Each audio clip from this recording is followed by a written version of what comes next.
As always, it is so great to have you here, and I hope you're all staying safe and healthy out there. Anyways, today we're coming in with a classic Spanish recipe, this time from the beautiful province of Castellón, which is in the region of Valencia, famously known for their medieval towns and having some amazing seafood.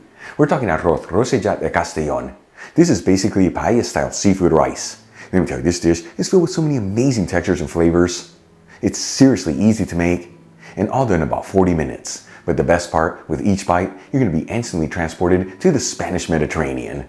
Folks, serve this rice next to garden salad and bottled Spanish white wine. More specifically from the region of Gutierrez-Requena, you have yourself a fabulous meal. This video is sponsored by Tienda.com. The Tienda is an online superstore focusing on selling all things Spain for your home and kitchen, and they've been around since 1996. And like I always tell you, they have the biggest selection of artisan Spanish ingredients like queso manchego, the famous jamón serrano and jamón ibérico, Marcona almonds, olives, the beautiful canned seafood from Spain, and all the basic pantry staples you need, such as fish broth, which we're going to use in today's recipe, among so many other great ingredients. And let me tell you, when it comes to cookware, they have an amazing selection of authentic Spanish paella pans that range in size from 2 servings all the way up to 50 servings. And they even offer classic grilling systems that way you can always perfectly cook your paella. Folks, visit Tienda.com. Let them know Albert from Spain on a Fork sent you there. Make sure you use coupon code on a fork during checkout for 10% off your order. Alright, let's just dive right into this. I'm going to add 3 cups of fish broth into a saucepan, which is 720 milliliters. You can also use chicken broth here, or even veggie broth if you like. Either way, link where you get the Spanish fish broth I'm using, which truly makes a difference in this recipe, in the description box below. And we'll also pinch in a 1/4 teaspoon of saffron threads, which is a little under 1/4 gram. And we'll heat it with a medium heat. At the same time, I'm going to heat a paella pan with a medium heat as well. Size of the pan that I'm using is 32 centimeters, which is about 13 inches. You can also use a standard fry pan here if you like. And add in a 1/4 cup of extra virgin olive oil, which is 60 milliliters. Leave where you get the Spanish one I'm using in the description box below. While the oil is heating, I'm going to roughly chop 6 cloves of garlic. And we'll also reserve 1 cup of rice, which is 190 grams. I'm using Spanish short grain rice, which is the one that's used to make paella, very similar to arborio. Of course, you can use any rice you like. Just make sure to check the package instructions. That way you get your liquid to rice ratios and your cooking times right on the money. Then we'll move back to the paella pan. Once the oil is nice and hot, we'll add in the chopped garlic. And we'll mix it continuously and go between 20 to 30 seconds here until the garlic is nice and fragrant.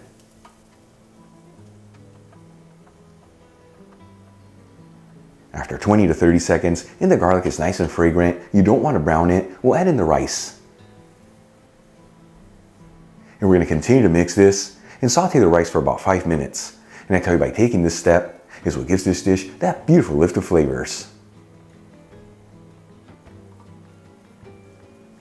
After sauteing the rice for about 5 minutes, I'm going to add in a generous teaspoon of sweet smoked Spanish paprika, which is 3 grams. And we'll give it a quick mix. And like I've told you in the past, when you're working with paprika in a hot pan, you want to mix it in there quickly, otherwise it can easily get a bitter flavor. Then we'll add in a generous 1/2 cup of tomato sauce, which is 150 grams. I made mine by finely grating fresh tomatoes, but you can also use canned tomato sauce here, which is similar to passata.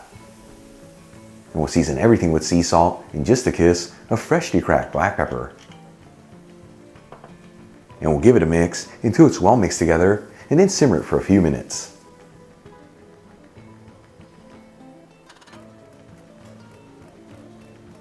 After simmering the tomato sauce for about 4 minutes, you can see it's really thickened. We'll grab our simmering fish broth and gently add it into the pan. And we'll give it one final mix, that way everything's evenly distributed. And after this step, you don't want to mix the rice again, otherwise it's going to disrupt the way it cooks.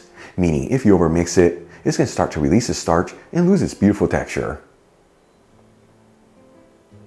And we're going to simmer the rice for about 18 minutes until it's just cooked through. Once again, make sure to check the package instructions in the rice you're using. That way you get your cooking times right on the money.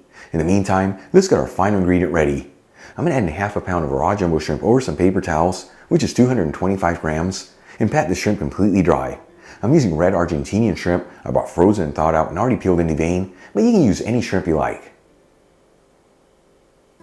And we'll season the shrimp with sea salt and just a kiss of freshly cracked black pepper. And then we'll cut the shrimp into small bite-sized pieces. Alright, let's move back to the rice. After simmering it for 13 minutes, which in my case is 5 minutes shy of the rice being cooked through, we'll add in the pieces of shrimp, and you want to make sure to evenly spread them around. And then we'll gently push down on each piece of shrimp, that way they're all integrated into the rice. And we're going to simmer this for another 4 to 5 minutes until the rice and the shrimp are just cooked through. After simmering the rice for 18 minutes and it's just cooked through and there's virtually no liquid left in the pan, this is ready to go. For the final step, I'm going to raise it to a medium-high heat and go between 1 to 2 minutes. This is to achieve the socorat, which is that slightly burnt rice underneath. This is optional, but I do tell you it gives this dish another dimension of flavors. After 1 to 2 minutes, we'll remove the pan from the heat and then cover the pan with a dishcloth and let it sit there for a few minutes. You know, by trapping that steam in there, it's going to ensure that each grain of rice is perfectly cooked through. After a couple minutes, we'll uncover the pan and we'll serve this rice directly out of the paella pan. Check it out, Arroz Rossejat de Castellón. Easy to make, restaurant-quality presentation, and all done in about 40 minutes. Let's give this a try and see how it turned out.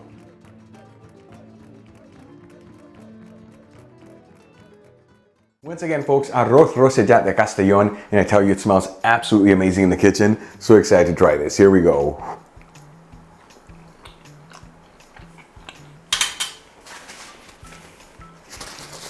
And like I told you at the beginning, by the way, this is absolutely delicious. The kind of food that with each bite takes you to the Spanish Mediterranean coast, transports you there. It is so good. Rice absorbs everything in the pan, and by sauteing in the olive oil for a few minutes gives it such a great texture. And of course, the rest of the ingredients giving it that lift of goodness. Easy to make. Give it a try at home. Once again, next to a garden salad and a bottle of chilled Spanish white wine from the beautiful region of Gutiérrez, gonna have yourself a fabulous meal. Really quick before I go, a shout out to a couple of my patrons, Dr. Michael Barbitz, Clarence Bolin, Martin Giddings, and Sharon. Again, guys, thank you so much for being patrons of Spain on a Fork. You know how much I appreciate you. Enjoyed today's video, hit that like button, leave me a comment below. And if you're not subscribed, don't forget to smash that subscribe button and click on the bell icon. That way you can get notified every time I release new content and to become a part of the Spain on a Fork family. Till the next time, hasta luego.